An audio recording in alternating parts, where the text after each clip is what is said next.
এটা সরাতে তো মাঝের দিক থেকে কেটে দিবেন, পরে অসুবিধা কি আছে?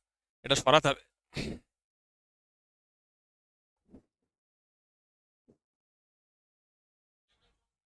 ঠিক আছে।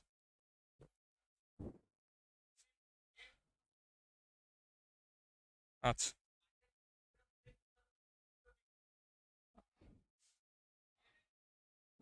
ঠিক আছে।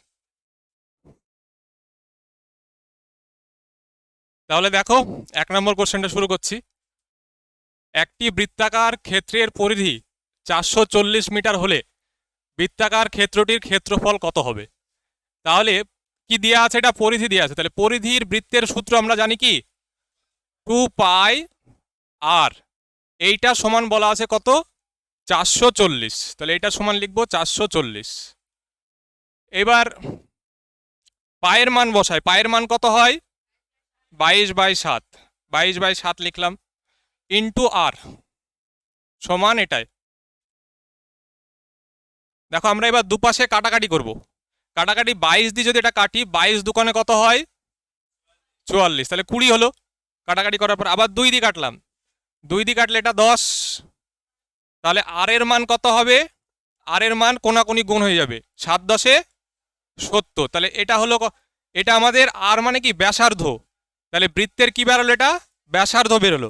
এবার চেয়েছে কি দেখো, ক্ষেত্রটির ক্ষেত্রফল মানে কি? ক্ষেত্রফলের সূত্রটা কি ছিল? পাই r²। তাহলে পায়ের মান তো আমরা জানি কত? 22/7, তাই না? এটা আমরা ক্ষেত্রফল বের করছি, ইংরেজিতে এরিয়া বলে। তো এরিয়া বের করছি, পাই মানে 22/7, আর r²। r² মানে হচ্ছে 70-এর স্কোয়ার। তাহলে 70 ইন্টু স্কোয়ার না লিখে আমি এইভাবে লিখলাম যে 70 ইন্টু 70, হিসাবের সুবিধার জন্য। তাহলে 7 দিয়ে যদি কাটো এটা 10 হবে। তাহলে যদি গুণ করো, এটা যদি গুণ করো 7 দিয়ে যদি গুণ করি, 7×2 = 14, 4, 14 আর 1 15, আর দুটো শূন্য এক্সট্রা চলে আসবে। তাহলে আমাদের উত্তর হবে কি? এটা 15,400। এটা হবে আমাদের অ্যান্সার। তার মানে অপশান ডি হচ্ছে আমাদের কারেক্ট অ্যান্সার। অপশান ডি হয়ে গেল আমাদের কারেক্ট অ্যান্সার। দেখে নাও সবাই। এটা অন্যভাবেও করা যায়, রেশিও মেথডে, কিন্তু আমি রেশিও মেথডে আপাতত তোমাদের বলছি না। এটা বেসিক যেভাবে করায় আমরা সেটাই করেছি এখানে, বেসিক একদম।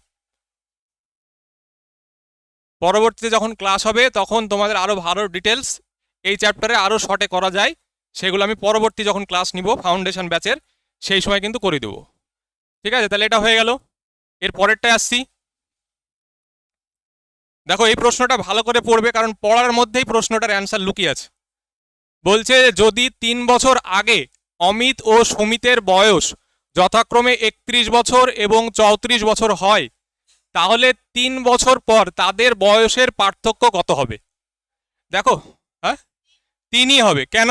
কারণ ধরো যদি আমি বলি আমার আর আমার বাবার বয়স 3 বছর পরেও আমাদের বাবার আর আমার যে বয়সের পার্থক্য সেটা কিন্তু একই থাকবে।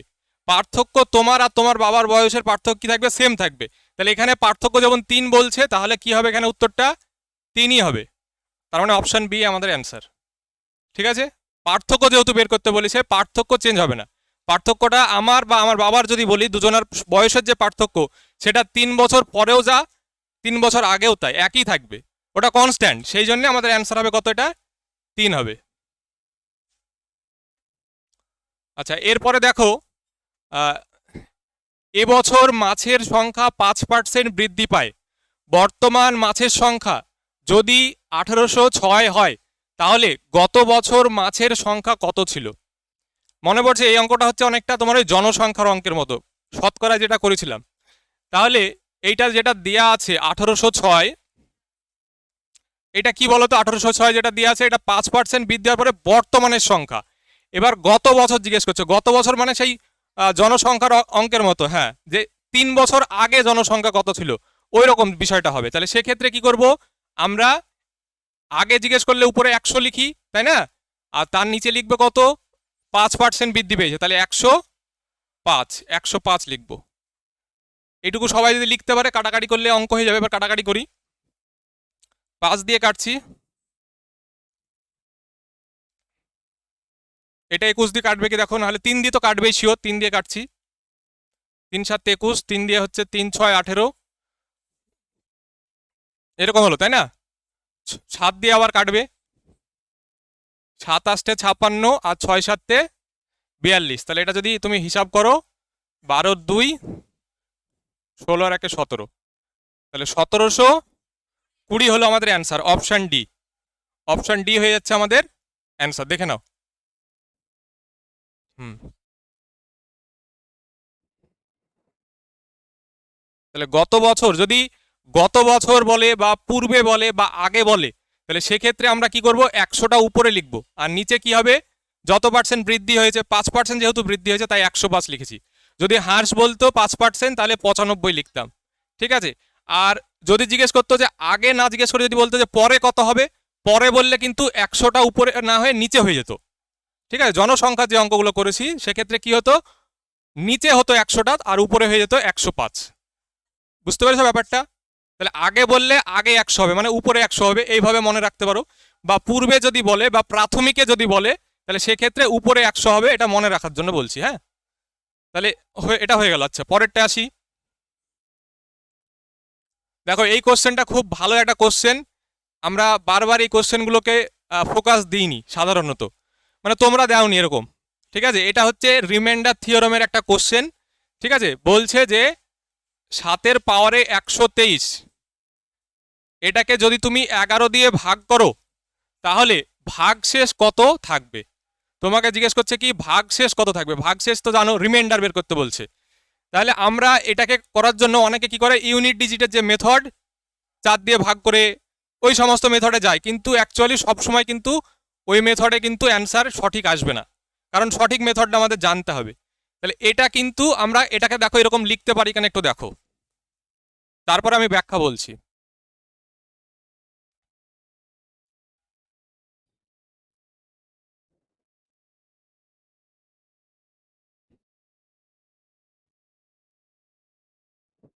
দেখো এটা লিখতে পারি কিনা, 7 পাওয়ারে 10 তার পাওয়ারে 12 লিখেছি, তার মানে অ্যাকচুয়ালি 7 পাওয়ারে কত আছে বলো তো, 120 আছে। কিন্তু এইখানে টোটাল 7 আছে কটা, 123টা, তার জন্য এখানে 120 আর এখানে 3টে, তাহলে দেখো 123টা হয়ে যাচ্ছে 7। এটা লিখতে পারি। কেন লিখলাম, কারণ হচ্ছে এটা একটা সূত্র আছে ফার্মাট থিওরেম বলে। ঠিক আছে, ফার্মাট একজন আছে, তিনি একটা থিওরেম দিয়েছেন, সেই থিওরেম অনুযায়ী আমি এটাকে সাজিয়েছি। থিওরেমটা কেমন হয়, থিওরেমটা আমি একটু দেখিয়ে দিই তোমাকে, যে এর পাওয়ারে p-1/p যদি এরকম আকারের হয় তাহলে তার উত্তরটা হবে, মানে রিমাইন্ডারটা হবে কত, 1। তিনি বলছেন যে এরকম ফরম্যাট যদি তুমি গঠন করতে পারো তাহলে সেক্ষেত্রে তার ভাগশেষ হবে কত, 1। আর কি শর্ত দিয়েছে, শর্ত দিয়েছে এ এবং পি, এ আর পি এরা দুজনা কি হবে বলতো, কো প্রাইম সংখ্যা হবে। কি হবে, কো প্রাইম। হ্যাঁ হ্যাঁ, কো প্রাইম। এবং পিটা কি হবে, পিটাও কিন্তু একটা প্রাইম নাম্বার হবে, পিটা কি হবে, প্রাইম নাম্বার হবে। পি পি এখানে তো কো প্রাইম হয়েছে এবং তার সঙ্গে পিটা কিন্তু তোমাকে প্রাইম নাম্বার হতে হবে, প্রাইম নাম্বার, শর্টে লিখছি প্রাইম নাম্বার হতে হবে। বোঝা গেল ব্যাপারটা? তাহলে দেখো এই ফরম্যাটে কিন্তু আছে। তুমি ভাবো যে 7 পাওয়ারে 10, এটা ভেবো না, তুমি ভাবো 12 আছে। তাহলে দেখো, আর নিচে কি আছে, পি, পি এর মানটা কত এখানে 11। তাহলে আমরা এখানে দেখো এই 12টাকে এরকম লিখতে পারি,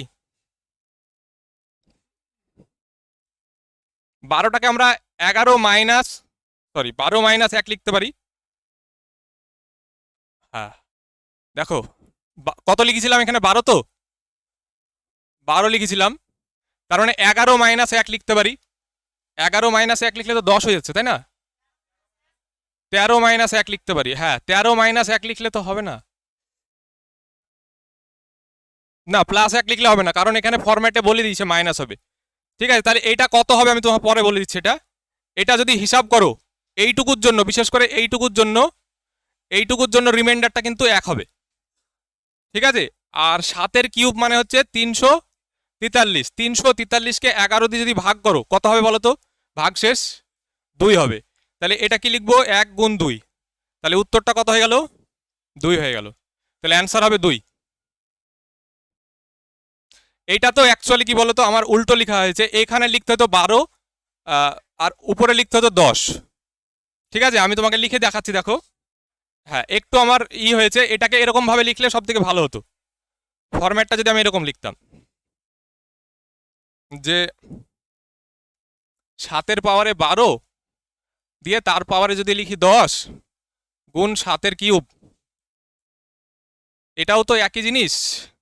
এবার দেখো এই 10 মানে কিন্তু 11 মাইনাস 1, এই 10 মানে, তাই না? তাহলে এটা তো এই আকারে আছে যে পি মাইনাস 1, দেখো পিটা নিচে, পি এর মান কত 11, তাহলে 11 মাইনাস 1 10 হচ্ছে। তার মানে এই আকারটা এবার ফরম্যাটটা ফিল করছে। তাহলে এইটুকুর জন্য আমরা 1 লিখতে পারি, এইটুকুর জন্য আমরা এর ভাগশেষ কত লিখতে পারি 1। আর 343কে 11 দিয়ে ভাগ করলে ভাগশেষ আসবে 2, সেই 1 আর 2 গুণ করে টোটালে আমাদের অ্যান্সারটা আসবে 2। আগে যে ফরম্যাটটা করেছিলাম সেখানে একটু ভুল হয়েছিল, সেটা হচ্ছে এখানে আমি 10 লিখেছিলাম, এখানে 12। ঠিক আছে, এবার ঠিক করে দিলাম। এটাকে বলে ফার্মার থিওরেম। ঠিক আছে, ফার্মাটের রিমাইন্ডার থিওরেম, আরও অনেকের রিমাইন্ডার থিওরেম আছে, যেমন হচ্ছে উইলসনের আছে, ঠিক আছে, আরও কিছু কিছু ইউলার থিওরেম আছে। এগুলো আমরা যখন ফাউন্ডেশন ব্যাচে পড়বো তখন ক্লাসে আলোচনা করবো এগুলো। আশা করি এটা হয়ে গেছে। তাহলে এর পরেরটা আসি। দেখো এই কোশ্চেনটা, এই কোশ্চেনটা কে কে করেছো? হ্যাঁ, অ্যাপ্রক্স, হ্যাঁ। আচ্ছা, আমি তোমাদের ক্লাসে যে মেথডে শিখেছি সেই মেথডে এখানে করাচ্ছি। ঠিক আছে, আরও অনেক মেথডে করা যায়। যে 12% হিসাবে 3 বছরের চক্রবৃদ্ধি সুদের এবং সরল সুদের পার্থক্য কত? 702 টাকা দিয়ে আছে। তবে মূলধন অর্থের পরিমাণ কত হবে? মানে মূলধনের পরিমাণটা আমাদের বের করতে হবে। তাহলে প্রথম কাজ হচ্ছে 12% হিসাবে 3 বছরের চক্রবৃদ্ধি সুদ নির্ণয় করব। কি করব? চক্রবৃদ্ধি সুদ 3 বছরের 12% হিসাবে। তাহলে নিয়ম কি চক্রবৃদ্ধি সুদ বের করার? 3 বছরের শিখিয়ে দিয়েছিলাম তো তোমাদের, 3 ইন্টু আর দশমিক,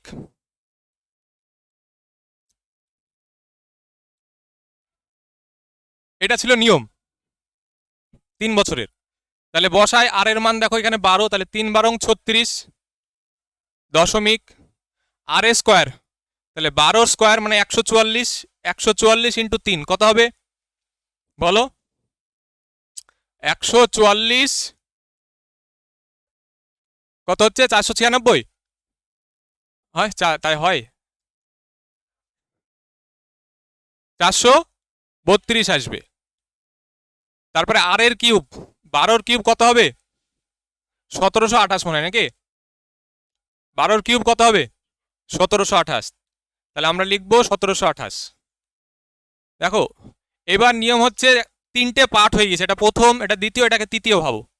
প্রথম পার্ট থেকে আমাদের লাস্টের দুটো ডিজিট নিতে হবে, মানে টু ডিজিট সংখ্যা নিব। লাস্টের দুটো ডিজিট যদি নিয়ে নি কত হবে? এটা 28। এই যে 17 পড়ে থাকলো, এই যে 17 পড়ে থাকলো, এই 17টা কি হবে বলো তো? আগের পার্টে যোগ হবে। তাহলে এইখানে যদি যোগ করো, মানে এই যে 17টা আছে, এই 17টা এর সঙ্গে অ্যাড হবে। অ্যাড হলে কত হবে? এটা আসবে।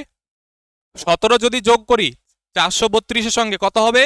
449 হবে। তাহলে এইবার 449-এর আবার লাস্ট টু ডিজিট নিব। লাস্ট টু ডিজিট কত?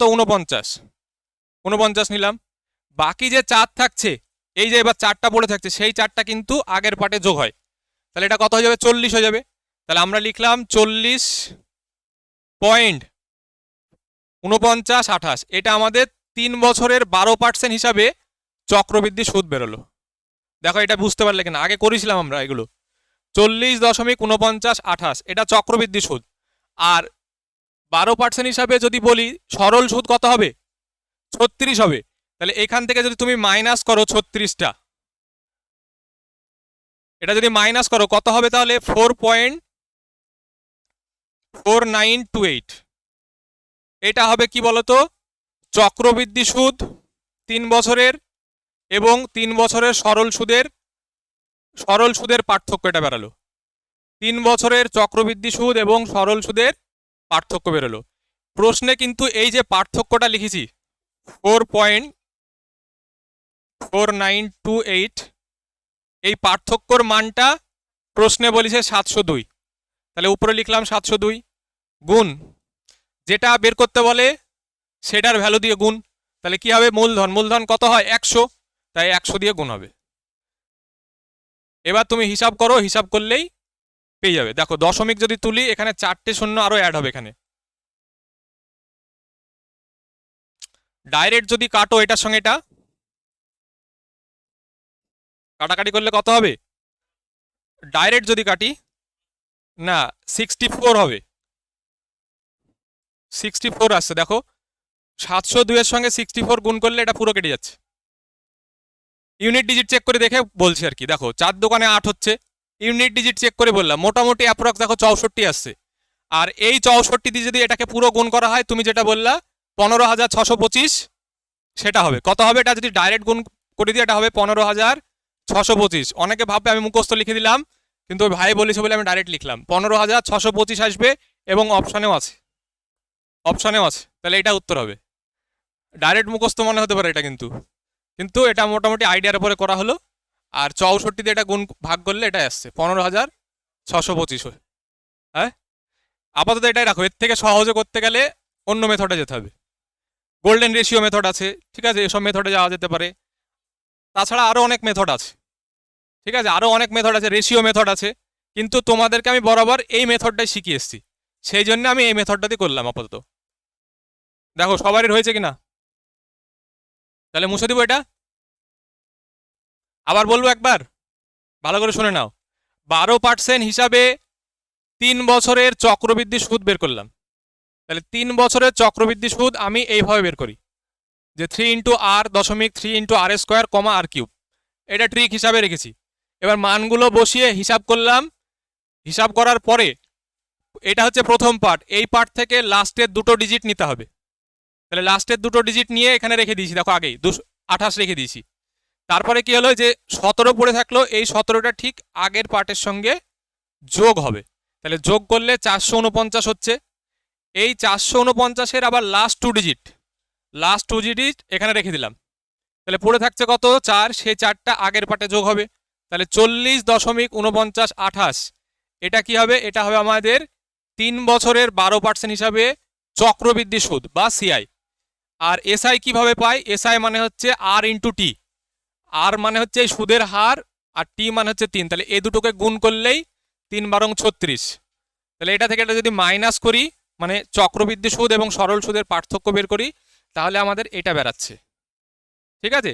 তাহলে এইটার সমান, মানে এইটার মানটা চক্রবৃদ্ধি সুদ যেটা এবং সরল সুদের পার্থক্য, সেটা প্রশ্নে বলিছে কত, 702।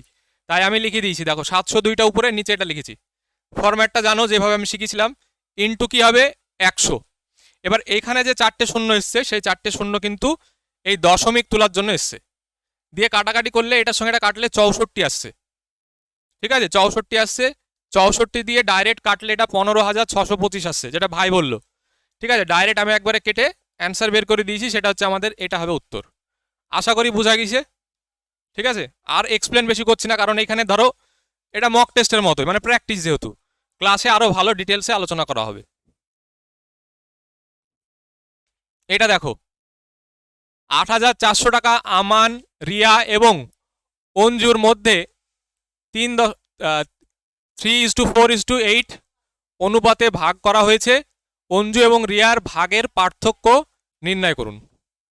তাহলে তুমি দেখতে পাচ্ছ যে 3 জন আছে, আমান, রিয়া আর অঞ্জু। তাহলে এদের যে টাকার পরিমাণটা আমি যদি একটু শর্টে লিখি, আমান, রিয়া এবং অঞ্জু,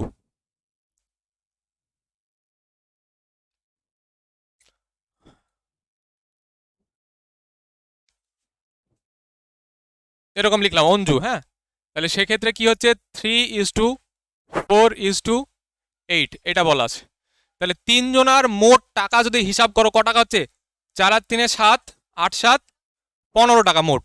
কিন্তু প্রশ্নে বলেছে মোট টাকা কত, 8,400 টাকাকে ভাগ করা হয়েছে। তাহলে আমরা বলতে পারি এই 15-র মানটাই 8,400, একদম ঠিক। এইটার সমানই বলতে পারি কত, 8,400 ইন্টু কি বের করতে বলেছে, অঞ্জু এবং রিয়ার ভাগের পার্থক্য। দেখো অঞ্জু এটা আর রিয়া, এদের ভাগের পার্থক্য কত, 4। তার মানে 4-এর মান বের করতে বলেছে। তাহলে গুণ করব কত দিয়ে, 4 দিয়ে গুণ করব। এবার কাটাকাটি করো, দেখো কি আসছে। 5 দিয়ে যদি কাটি, এটা 5 ষোলং 80, তাই না? 5 ষোলং 80, 50 40। একটা শূন্য বেশি দিলাম নাকি? হ্যাঁ, একটা শূন্য বেশি হয়ে গেছে, এ তো ছোট হচ্ছে না।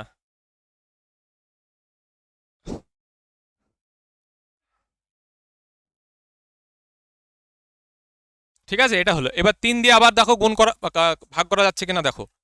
3 দিয়ে যদি দিই, 3 5 15, 3 6 18, 560, তাই না? তাহলে এটা যদি গুণ করি কত হচ্ছে? 24, 2240 টাকা। এটা হবে উত্তর। কি হবে? 2240 টাকা হবে উত্তর। দেখো বুঝতে পারলে কিনা। আমি ডাইরেক্টও লিখতে পারতাম যে এদের মোট টাকার পরিমাণ কত, 15। তাহলে এই 15-র মানটা প্রশ্নে বলছে 8400, 8400 ইন্টু লিখতে বলেছে কি, দেখো কি বের করতে বলেছে, অঞ্জু এবং রিয়ার ভাগের পার্থক্য। অঞ্জু, এটা অঞ্জু আর এটা রিয়া, এদের ভাগের পার্থক্য কত? 4। 4-এর মান চাইছে, তাই 4 দিয়ে গুণ করে দিলেই অ্যান্সার চলে আসবে। কাটাকাটি করা হয়েছে, কাটাকাটি করলে কি হলো, প্রথমে 5 দিয়ে কেটেছি, 3, 5 দিয়ে এটা কাটলে হবে 1680। আবার যদি 3 দিয়ে কাটো তাহলে হবে 560, 560, 560কে 4 দিয়ে গুণ করলে 2240। এটা হচ্ছে অ্যান্সার, এটা হচ্ছে অ্যান্সার।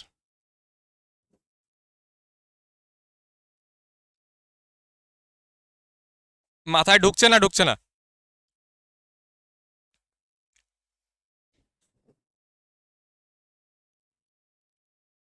অন্যভাবে বলবো, এটাকে আমি যে ফরম্যাটটা ইউজ করছি, এটাকে একটা ফরম্যাট, ঠিক আছে, কিন্তু আমরা মাল্টিপ্লাইং ফ্যাক্টর দিয়েও করতে পারি, অনেকে করে। কিরকম বিষয়টা আমি তোমাকে বলি।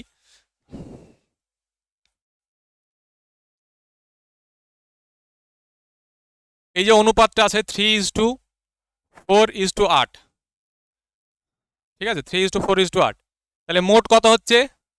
15। এই 15-র মান প্রশ্নে কত বলি দিয়েছে? 8400, 8400, ভালো করে বুঝবে। তাহলে এই 15-র মানটা প্রশ্নে বলেছে 8400, তাহলে প্রশ্নের সঙ্গে তো এই 15কে মিলাতে হবে, মানে 15টাকে 8400 বানাতে হবে। তাহলে 15কে 8400 বানাতে গেলে কত দিয়ে গুণ করতে হবে সেটা কিন্তু আমাদের জানতে হবে। তো 500 কত বললো? 60 দিয়ে। হ্যাঁ, তাহলে 560 দিয়ে, এইটা তো ধরো পরীক্ষা হলে ভাবা খুব কঠিন, পরীক্ষা হলে ভাবা তো কঠিন যে কত দিয়ে গুণ করতে হবে। সেই জন্যে আমি এই মেথডটাকে একটু অন্যভাবে লিখেছি, যে প্রশ্নে যেটা দেওয়া আছে যে এই 15-র মানটা 8400, এইভাবে লিখছি। এইভাবে লিখলে তোমাকে এটা ভাবতে হবে না যে প্রশ্নের সঙ্গে মিলানোর জন্য এটা দিয়ে কত দিয়ে গুণ করতে হবে, এই জিনিসটা কিন্তু তোমাকে ভাবতে হবে না। সেই জন্যে আমি মাল্টিপ্লাইং ফ্যাক্টরটা ইউজ করছি না। এর আগে আমরা কোশ্চেন যখন করেছি সেক্ষেত্রে মাল্টিপ্লাইং ফ্যাক্টর আমি ইউজ করেছি, কিন্তু এখন আর সেটা ইউজ করি না, কারণ অনেকেরই সমস্যা হয় যে কত দিয়ে গুণ হবে। তাছাড়া যদি এটা পয়েন্টে বা দশমিকে থাকে সেক্ষেত্রেও কিন্তু আরও সমস্যা হয়, মানে বুঝতে পারে না যে কত দিয়ে গুণ করবো তা। ঠিক আছে, তাহলে এখানে যেমন 560 দিয়ে গুণ হয়েছে, যদি মাল্টিপ্লাইং ফ্যাক্টর দিয়ে করতাম তাহলে এবার বলেছি এদের পার্থক্যটা কত, পার্থক্য 4, তাহলে সেই 4টাও কি হবে, 560 দিয়ে গুণ হবে। গুণ হওয়ার পরে অ্যান্সারটা দাঁড়াবে কত? 2240 টাকা, 2240 এটা দাঁড়াবে। তো এই মাল্টিপ্লাইং ফ্যাক্টর, এই মেথডটা আমরা আপাতত করছি না, আমরা এটাকে পরিবর্তন করে এই মেথডে নিয়ে এসেছি। আমি সেটা এখানে ইনটু 4 করে দিলে ডাইরেক্ট অ্যান্সার চলে আসছে, যেটা আগে উপরে দেখালাম। বোঝা গেছে? আশা করি বুঝতে পেরেছো।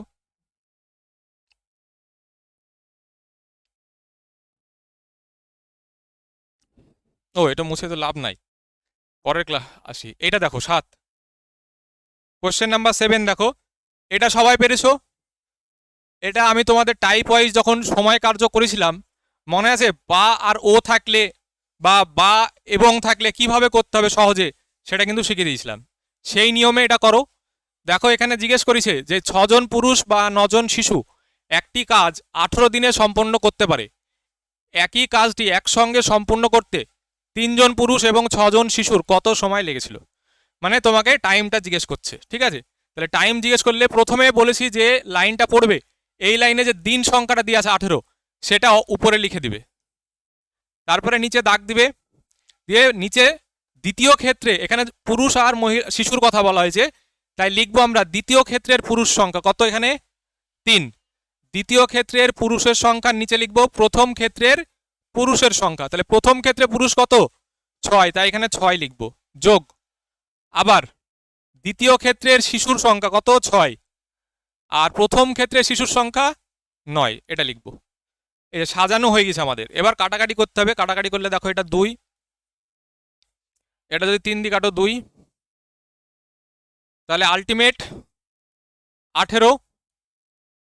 আর নিচে দেখো 3 আর 2 এর লসাগু কত হবে 6 হবে, সেই 6টা আবার উপরে গুণ হয়ে যাবে, তাহলে উপরে 6 লিখলাম। আর এটা কি হবে, কোনাগুনি গুণ করে দিলে হবে 3, 3 যোগ 4 মানে কত, দেখো কিভাবে হচ্ছে এটা বুঝতে পারলে তো। 3 একে 3 আর 2 দোকানে 4, তাহলে 3 আর 4 7, তাহলে 7 লিখে দিলাম। দেখো অপশানে তুমি এমনি দেখতে পাচ্ছ সবগুলো 7 আছে, তাহলে এই গুণটা করতেই হবে, গুণটা করে দাও। 6 আসতে 48,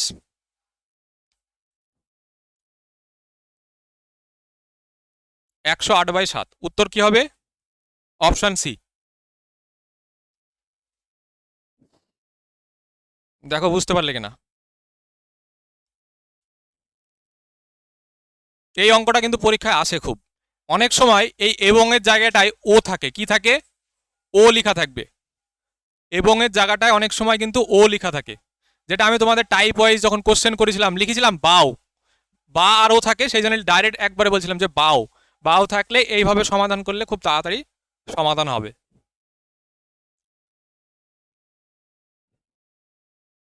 এটা দেখো দুটো সংখ্যার যোগফল কত 9 এবং তাদের গুণফল 20, বড় সংখ্যার পূর্বসূরি সংখ্যা কত।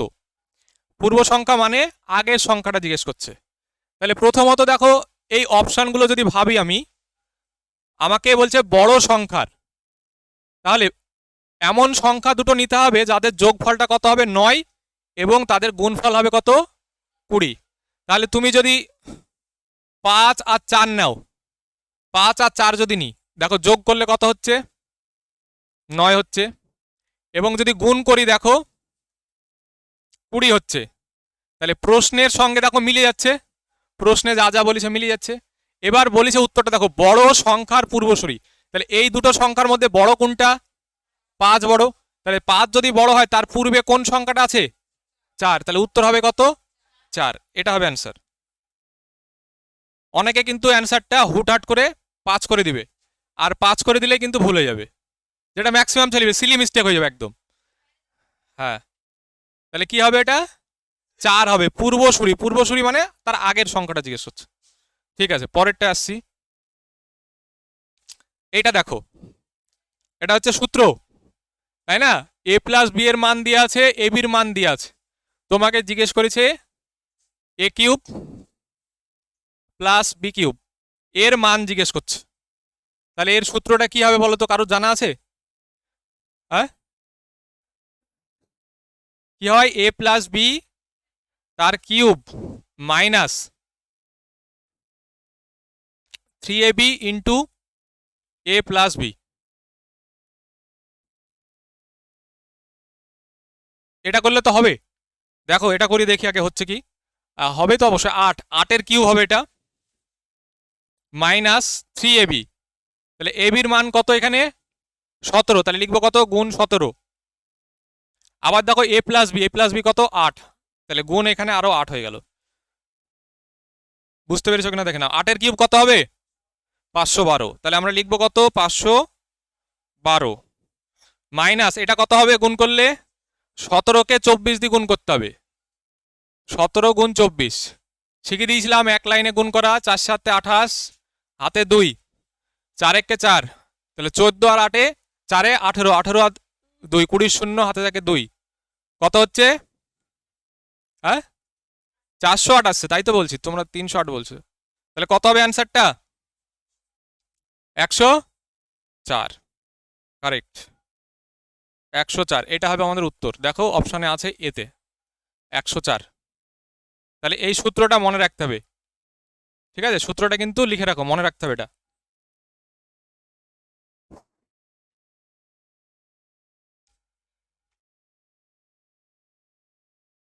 হুম, হয়েছে কিনা দেখো।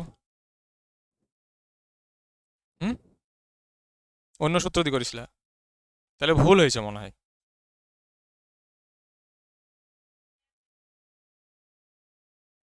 না, ওটাতে হবে না।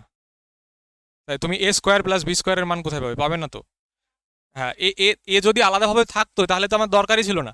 এমনিই তো তুমি এখানে বসে দিলে এর মান কিউব করে দিলে হয়ে যেত, কিন্তু ওইখানে এ স্কোয়ার লাগছে, তার মানে এর ইন্ডিভিজুয়াল মান লাগবে, আর সেটা কোশ্চেন অলরেডি দেওয়া নাই, সেই জন্য হবে না। ঠিক আছে, এটা দেখো, এই কোশ্চেনটা সবাই পেরেছো মনে হয়। যে 7টি শার্টের গড় মূল্য কত? 570 টাকা। একটি নতুন শার্ট যোগ করা হলে গড় মূল্য 25 টাকা বৃদ্ধি পায়। নতুন শার্টটির মূল্য কত? তাহলে নতুন শার্টটার মূল্য জিজ্ঞেস করেছে। প্রথমে 9টি শার্টের গড় মূল্য হচ্ছে 570। আচ্ছা, গড় মূল্য মানে কি জানো তো?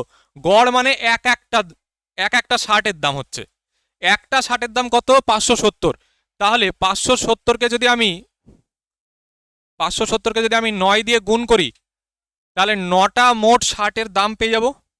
তাহলে কত হচ্ছে দেখো, 51, 51, 30। তাই লিখলাম 51, 30। এবার বলছে দেখো, একটি নতুন শার্ট যোগ করা হলে গড় মূল্য 25 টাকা বৃদ্ধি পায়। তাহলে আগে গড় মূল্য ছিল 570, তাতে আরো 25 বৃদ্ধি পেয়েছে, তাহলে এখন কত হয়ে গেছে? 595। এবার হ্যাঁ, তার সঙ্গে কি হয়েছে? নতুন একটা শার্ট যেহেতু যোগ হয়েছে, আগে ছিল 9টা, এখন হয়ে গেছে 10টা, তাহলে এর দাম কত হবে? 10 দিয়ে গুণ করব, 5950, এটা আসছে 5950। তাহলে বলছে যে নতুন শার্টটির মূল্য কত। তাহলে এইটা থেকে আমি এটা বিয়োগ করে দিলে, এটা থেকে এটা যদি বিয়োগ করি, তাহলেই তো নতুন শার্টটার মূল্য পেয়ে যাব। তাহলে নতুন শার্টের মূল্য কত হবে বিয়োগ করলে এটা? হ্যাঁ, 520, তাহলে 820। আচ্ছা, 820, তাহলে হ্যাঁ 820 লিখেছি। দেখো অ্যান্সার হবে কত তাহলে? 820 টাকা। 820, এটা হবে অ্যান্সার। এইটা থেকে কিন্তু এটা বিয়োগ হবে, এইটা থেকে এটা বিয়োগ। ঠিক আছে, তাই যেটা আসছে সেটা হচ্ছে নতুন শার্টটার মূল্য।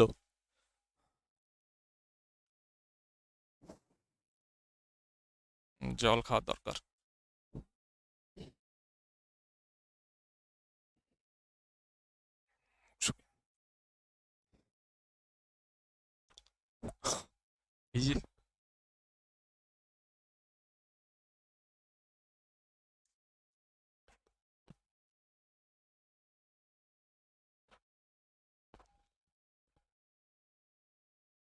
এরপরে আসছি।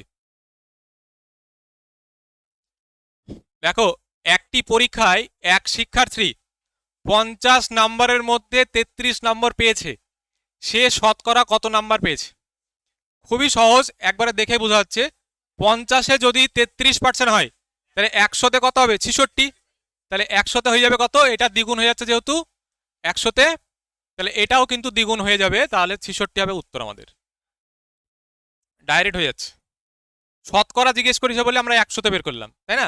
50-এ যদি হয় 33, তাহলে 100-তে হবে 66, এটা হবে।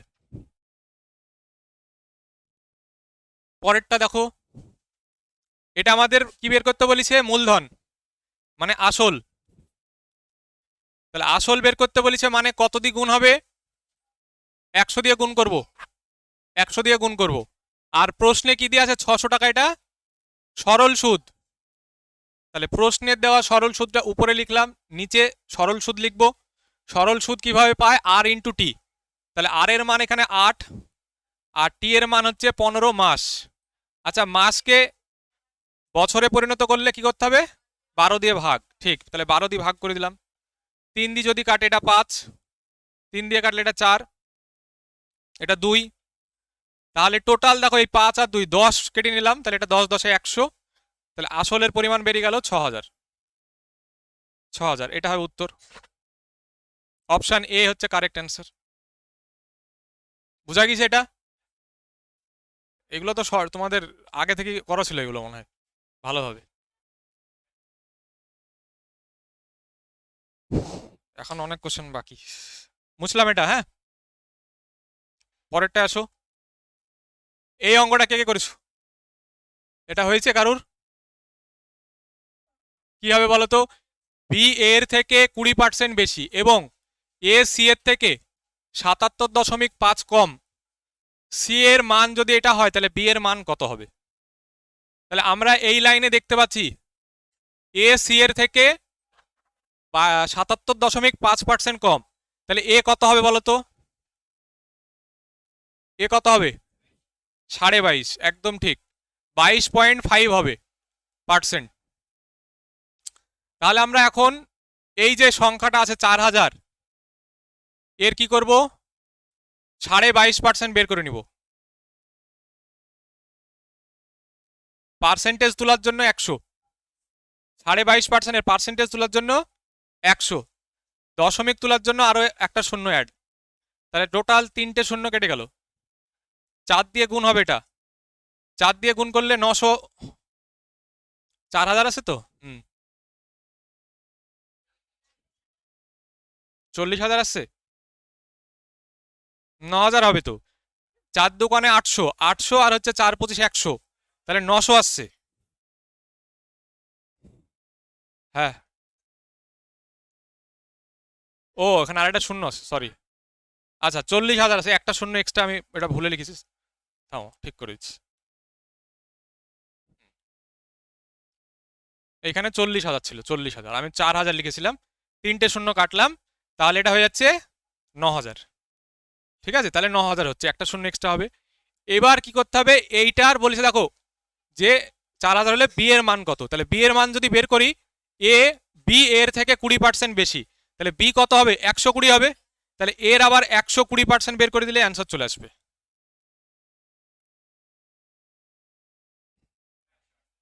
দুটো শূন্য কাটলাম, 9 12 হচ্ছে 108, তারপরে আবার দুটো শূন্য, ঠিক। তাহলে 10,800 এটা হবে উত্তর, অপশন ডি। দেখো, এটা বুঝতে পেরেছো না?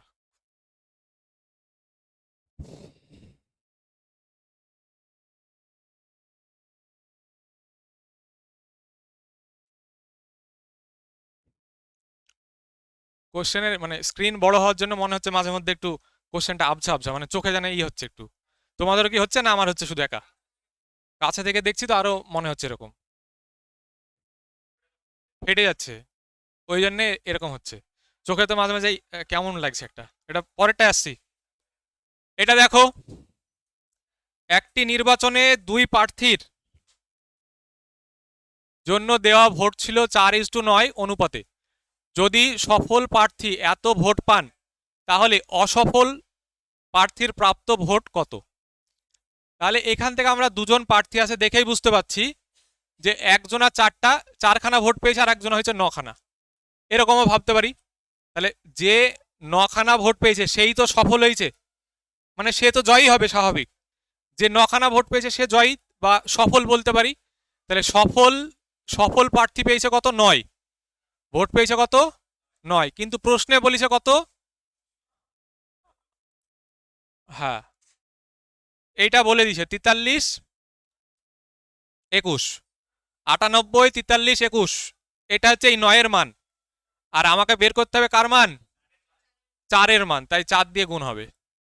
কেন 4-এর মান দিয়ে 4 দিয়ে কেন গুণ হবে? কারণ বলেছে অসফল প্রার্থীর প্রাপ্ত মোট ভোট সংখ্যা কত। তাহলে অসফল যে হয়েছে সে কিন্তু 4খানা ভোট পেয়েছে, তাই 4-এর মান বের করতে হবে, তাই 4 দিয়ে গুণ। তাহলে এটাকে হিসাব করলে কত আসবে দেখো, বা এটাও ভাবতে পারি যে 4-এর মাল্টিপল একটা আছে, কোনটা আছে? উপরের কোনোটি নয়, এটা হবে বলছো? অপশন এ হবে তো, এই তো 76 আছে, অপশন এ হবে ওটা যদি করি। আর কাটাকাটি যদি করি তাও হবে, 9 1 9, একবারে দুটো নিয়ে নি। হ্যাঁ, 19 19 বলো, 349, 9 দিয়ে ভাগ করলে এটা আসছে। তোমরা বললে জাস্ট তাই লিখেছি। হ্যাঁ,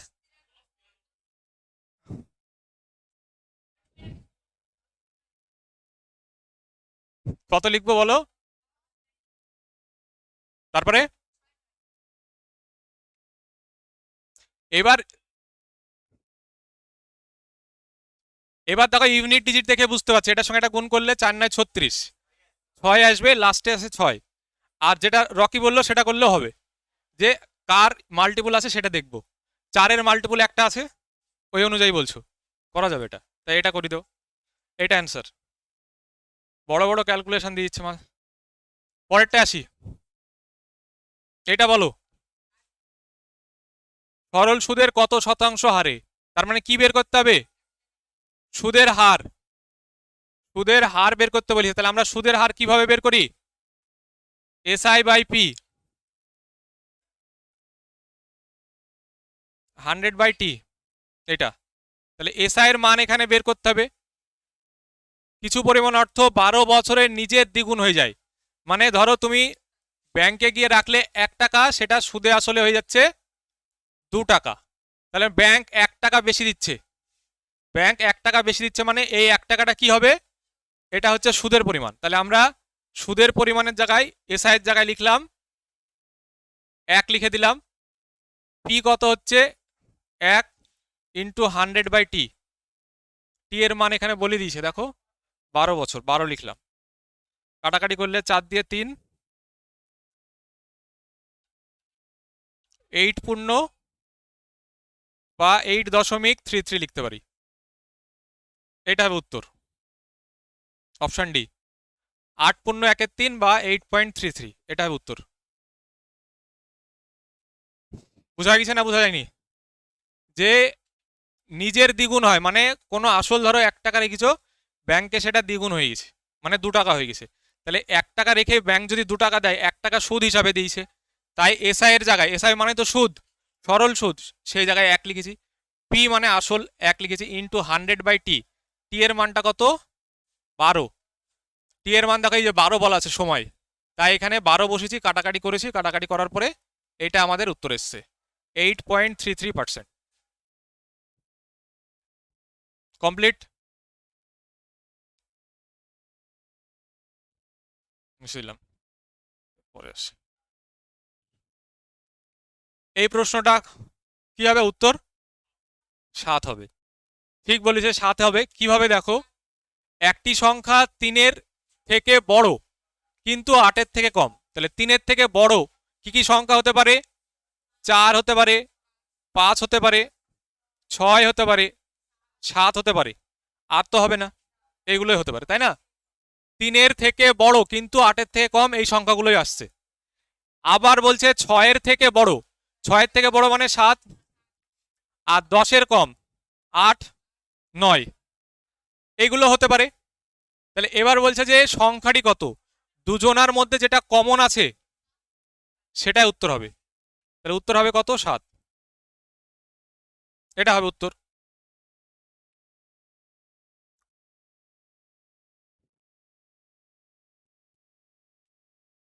দেখো এটা দেখো, আমার তো চোখে খুব অসুবিধা হচ্ছে। সংখ্যাগুলি 3:7:8 অনুপাতে হলে 3টি ধনাত্মক সংখ্যার মধ্যে সবচেয়ে ক্ষুদ্রতম সংখ্যাটির নির্ণয় করুন যাদের বর্গগুলির যোগফল 7808 হয়, 7808 হয়। কি হবে উত্তর তাহলে? 24। কিভাবে? যদি দেখি 24 যদি নিই, 24 যদি নেওয়া হয়, তাহলে 24 মানে 3-এর সংখ্যাটা যদি ভাবি, তাহলে 3টা কিন্তু 24 হয়ে গেছে, 8 গুণ হচ্ছে। তাহলে 8 গুণ যদি এটা 24 হয়, একটা সংখ্যা 24 হলো, পরেরটা কত হবে বলো তো? এটা ধরো 24 হয়ে গেল, মানে কি 8 দিয়ে তুমি গুণ করছো, তাহলে বাকিগুলো তো 8 দিয়ে গুণ হবে। তাহলে 8 দিয়ে গুণ করলে কত হবে? 56। আর একটা কত হবে? 64। 64। তাহলে সেক্ষেত্রে উত্তর কি হচ্ছে? তাদের বর্গগুলোর যোগফল, এগুলো যদি বর্গ করো, বর্গ যদি করো, তাহলে দিয়ে তাদের যদি যোগ করো, অ্যান্সার কি আসবে? হ্যাঁ, 7808 আসবে, 7808 আসবে। তাহলে উত্তর হয়ে যাচ্ছে কত? 24। হ্যাঁ, সব থেকে ক্ষুদ্রতম সংখ্যা বলা হয়েছে, তাই না? ক্ষুদ্রতম সংখ্যা কত হবে? 24 হবে। এছাড়াও অন্য পদ্ধতিতে করা যায়। কিভাবে? এক্স ধরে করা যাবে। কিভাবে বলো? হুম,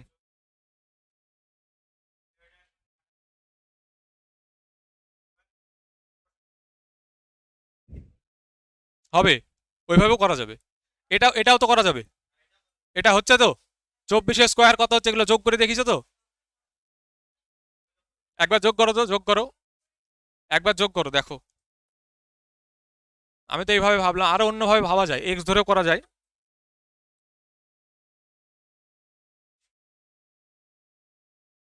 7,808 আসছে।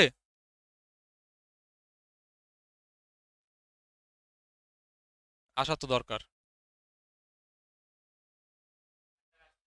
তাহলে ঠিক আছে, তাহলে 24 আমরা এইভাবেও করতে পারি। আবার রকি যেটা বললো সেই নিয়মেও করতে পারি, এক্স ধরেও করতে পারো। ঠিক আছে, আমি একটা এইভাবে মাথায় আসলে এটা করলাম। এইটা দেখো, এগুলো সহজ কোশ্চেন একদম। রাম আর শ্যাম, টাইম অ্যান্ড ওয়ার্কের অঙ্ক। রাম আর শ্যাম হচ্ছে 6 দিনে একটা কাজ করে, আর শ্যাম একা 8 দিনে। তাহলে এদের লসও কত হবে? 24। তাহলে এটা 4 আর এটা 3। এটা 4, এটা 3 হলো। তাহলে দেখতে পাচ্ছ যে শ্যামের এটা যেটা বেরিয়েছে 3, এটা কি শ্যামের এফিসিয়েন্সি। এফিসিয়েন্সি জিনিসটা কি? একদিনের কাজের পরিমাণ, তাই না? তাহলে শ্যাম যদি একদিনে কাজ করে 3 ইউনিট, আর যখনই রামকে নিয়ে নিচ্ছে তখন ওদের রাম আর শ্যাম মিলে করছে 4 ইউনিট। তাহলে রাম কত কাজ করে দিচ্ছে? 1 ইউনিট। যদি আমি টাকার হিসাবে ভাবি যে শ্যাম একদিনে ইনকাম করে 3 টাকা, রাম আর শ্যাম মিলে যখন কাজ করছে তখন ইনকাম করছে কত? 4 টাকা। তার মানে নিশ্চয় রাম 1 টাকা ইনকাম করে দিচ্ছে, তবেই তো রাম আর শ্যাম মিলে 4 টাকা হচ্ছে, তাই না? তাহলে এখানে রামের এফিসিয়েন্সি কত? 1, মানে রাম একদিনে 1 ইউনিট কাজ করতে পারে। তাহলে এবার জিজ্ঞেস করেছে তোমাকে যে রামের একা কাজটি শেষ করতে কতদিন সময় লাগবে। তাহলে রাম একদিনে যদি 1 ইউনিট কাজ করে, 24 ইউনিট কাজ করতে রামের কতদিন সময় নিবে? 24 দিনই সময় নিবে। বা আমি বলতে পারি রাম যদি একদিনে 1 টাকা ইনকাম করে, তাহলে 24 টাকা ইনকাম করতে রামের কতদিন লাগবে? 24 দিন লাগবে। তাহলে এইটা হবে উত্তর 24। বোঝা গেছে?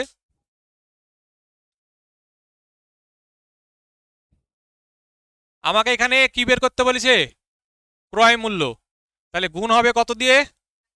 100 দিয়ে। আর 414, যখন এটা কি বিক্রয় মূল্য, 414 টাকা যখন বিক্রি করছে তখন 15% লাভ হচ্ছে। তাহলে 15% লাভে বিক্রি করা মানে 115 টাকা বিক্রি করছে। তাহলে এই 115-র মানটা কত? 414। তাহলে 100-র মান কত হবে? তাই 100 দিয়ে গুণ করছি, কাটাকাটি করলে চলে আসবে। 5 দিয়ে কাটলে, এটা যদি কাটি কত আসবে? 18 × 36, 360। একদম ঠিক, যারা 360 করেছে সবারই ঠিক এটা হবে। এটা কি বোঝা গেছে? যে 15% লাভে বিক্রি করা মানে কি 115 টাকায় বিক্রি করা। তাহলে 115-র মানটা দিয়ে দিয়েছে প্রশ্নে কত? 414। তাহলে ক্রয় মূল্য বের করতে বলেছে, ক্রয় মূল্য 100 হয়, তাই 100 দিয়ে গুণ করলাম। যেভাবে আমি তোমাদের শিখিয়েছি সেইভাবে করছি। এটা গেল। এই কোশ্চেনটা করেছো সবাই?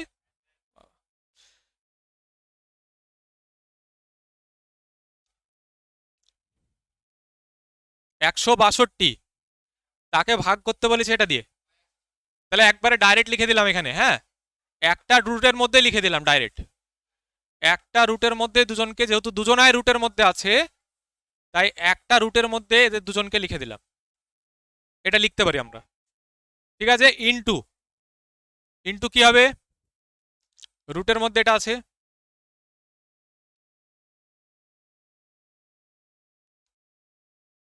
এটা আছে। আচ্ছা, এটাকে আমরা এরকমও লিখতে পারি, জানো তো? দেখো দি,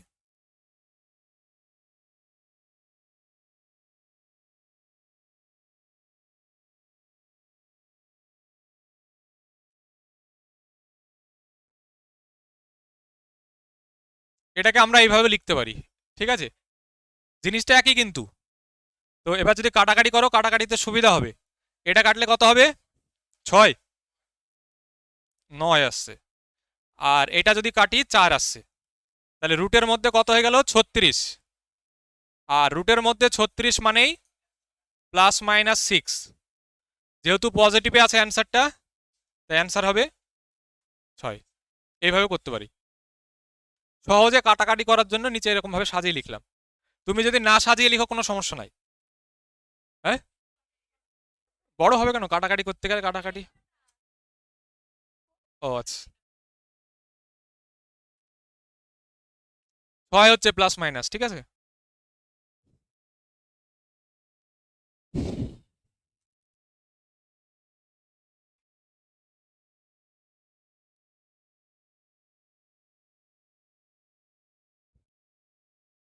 কতজন ভুল করেছিল কোশ্চেনটা? হয়েছিল সবারই? অনেকেই পারবে, সহজ কোশ্চেন ছিল।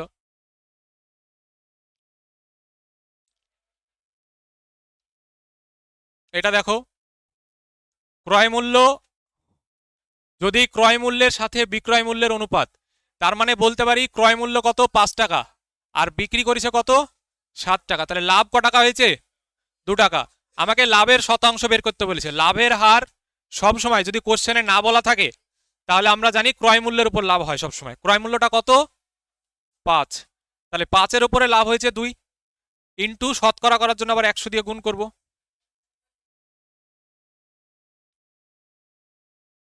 একদম ঠিক, 40%, এটা হবে উত্তর 40।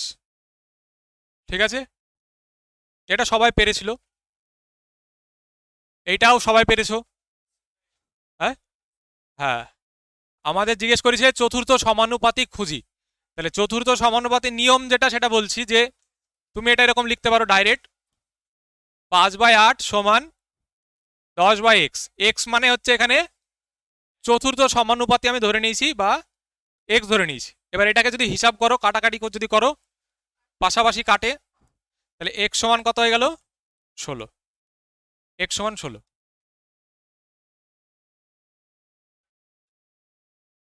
হ্যাঁ হ্যাঁ, ফর্মুলা করলেও হবে, কোনো সমস্যা নেই, হ্যাঁ করা যাবে।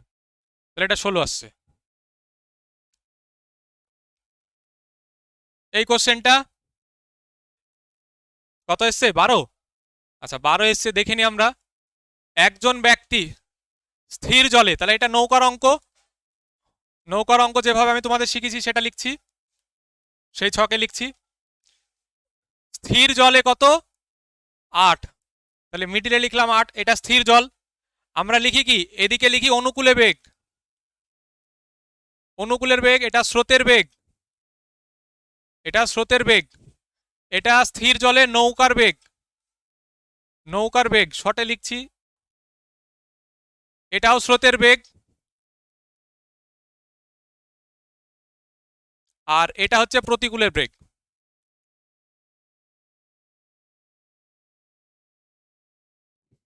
তাহলে স্থির জলে নৌকার বেগের জায়গায় বসিয়ে দিলাম। এবার বলছে স্রোতের বিপরীতে তার গতিবেগ 4 কিমি/ঘন্টা। স্রোতের বিপরীতে মানে প্রতিকূলে, তাহলে প্রতিকূলে কত হবে 4। যদি প্রতিকূলের বেগ 4 হয়, স্রোতের বেগ কত হবে? দেখো 8 থেকে কত বিয়োগ করলে 4 হবে? 4 বিয়োগ করলে, তাহলে 4 হচ্ছে স্রোতের বেগ, তাহলে স্রোতের বেগ এখানেও 4 লিখলাম, এখানেও 4 লিখব। কিন্তু অনুকূলের ক্ষেত্রে কি হয়, স্রোতের বেগটা নৌকার বেগের সঙ্গে যোগ হয়, তাহলে যোগ হয়ে কত হয়ে গেল 12। তাই এই অনুকূলের বেগটাই চেয়েছে মনে হয়। তাহলে স্রোত বরাবর ব্যক্তিটির গতিবেগ কত? স্রোত বরাবর মানেই বলতে চাইছে স্রোতের অনুকূলে বেগটা কত হবে, তাহলে স্রোতের অনুকূলে উত্তর হবে কত 12। বোঝা গেছে, এগুলো তোমরা জানোই।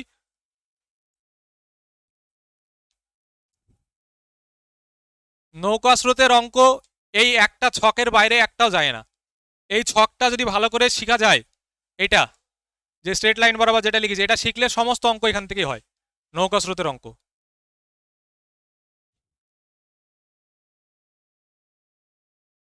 নেক্সট আসছি,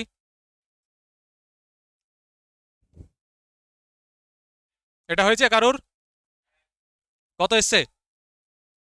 হ্যাঁ, 16। আচ্ছা চেক করা যাক, 3 জন আছে এখানে।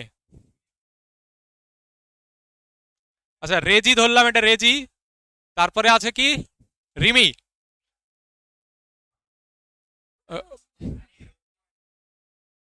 আর রানী আছে, রেজি রাখলাম রানী। আর কে আছে?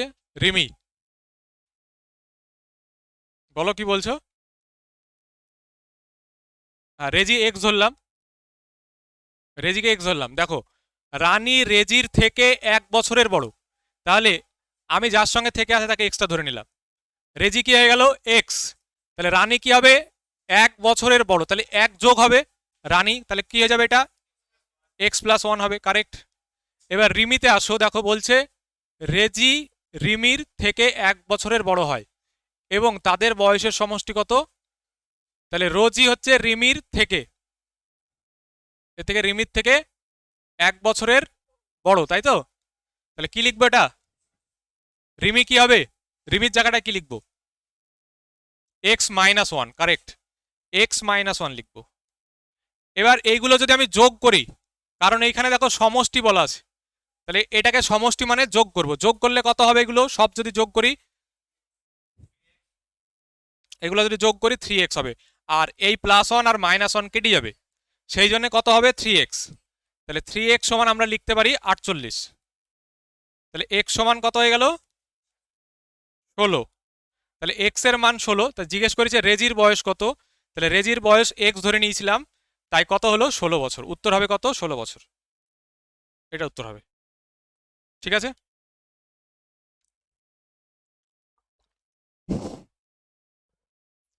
বারবার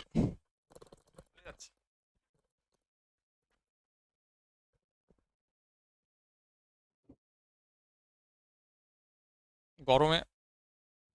এরপরটা দেখো, হ্যাঁ এই অঙ্কটা পেয়েছো? এটা হচ্ছে দ্বিঘাত সমীকরণের অঙ্ক। কত বলছো সাগর? -19। হ্যাঁ, উত্তর হবে -19। শোনো, দ্বিঘাত সমীকরণ বলতে এটাকে বুঝি আমরা, ax² + bx + c। এটা হচ্ছে একটা আদর্শ দ্বিঘাত সমীকরণের ফরম্যাট বলতে পারি, ঠিক আছে, বা সমীকরণ। তাহলে এখানে তুমি দেখতে পাচ্ছ, এইখানে কিন্তু এরকম আছে, আমাদের কোশ্চেনে যে সমীকরণটা দিয়েছে এরকম 19x + 60 সমান 0, এটাও সমান 0। তাহলে আমাকে জিজ্ঞেস করেছে যে মূলের সমষ্টি নির্ণয় করো।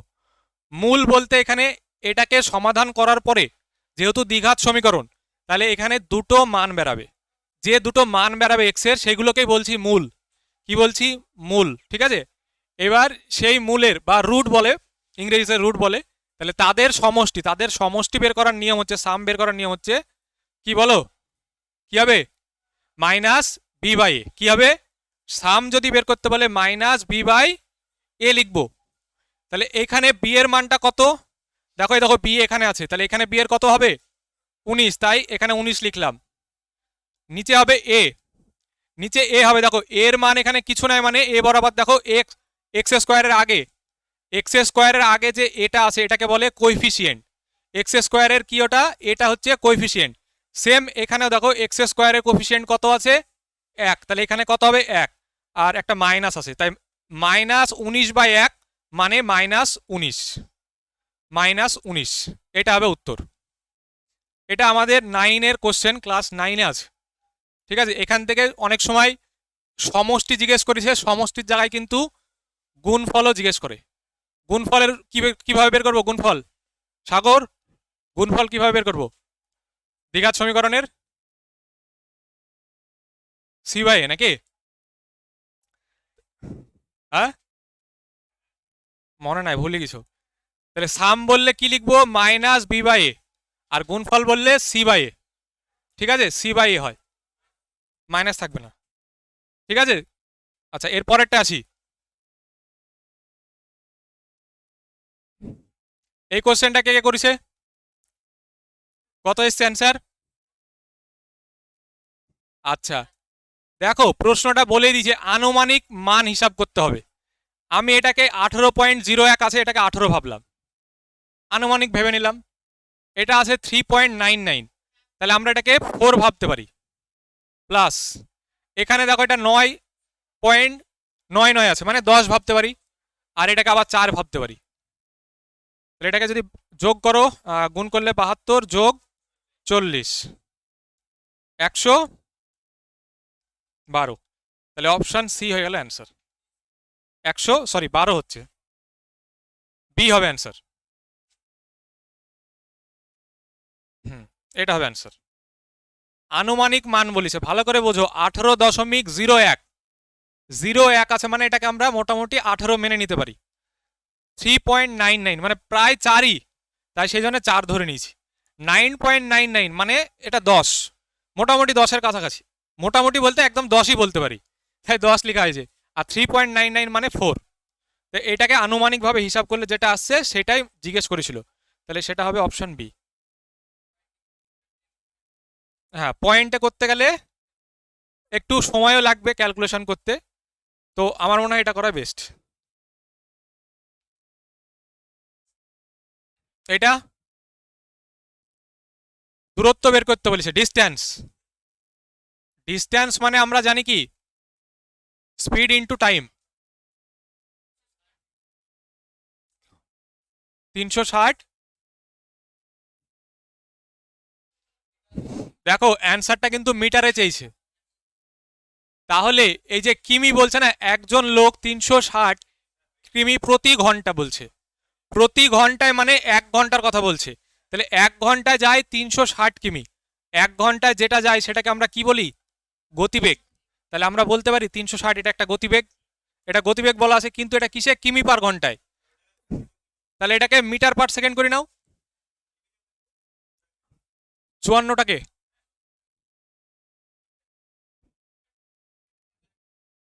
করলে হবে। আবার এটা যদি করি, আচ্ছা ঠিক আছে তাই হলো, তোমরা যেমন বলছো সেমন তেমনই করছি। বলো কি লিখবো এখানটায়, বলো। 360 ইন্টু 15 ইন্টু 60। 15কে তুমি 54 না 15 বললা যে, এটা কোথা থেকে?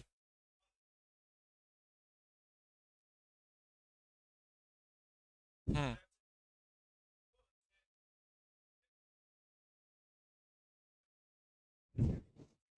15টা পেলা কোথায় সেটা বলছি।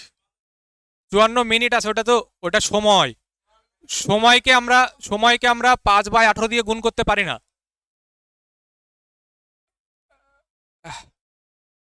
হ্যাঁ, সময়কে হয় না, ওই যে আমরা যেটা গুণ করি না 5/18 বা 18/5, এটা যেটা দিয়ে গুণ করি না, এটা শুধুমাত্র স্পিডকে চেঞ্জ করার জন্য।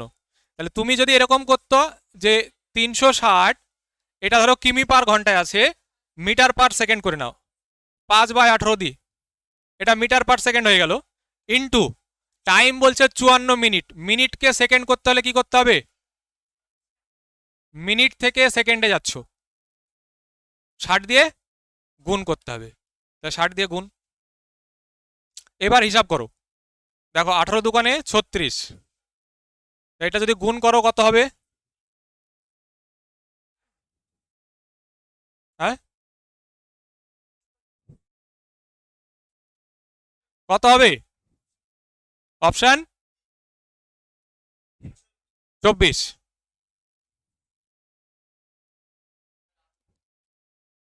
324, এইটা এটা হচ্ছে কি বলো, আর আর কিভাবে করব, আর একটা শূন্য আছে।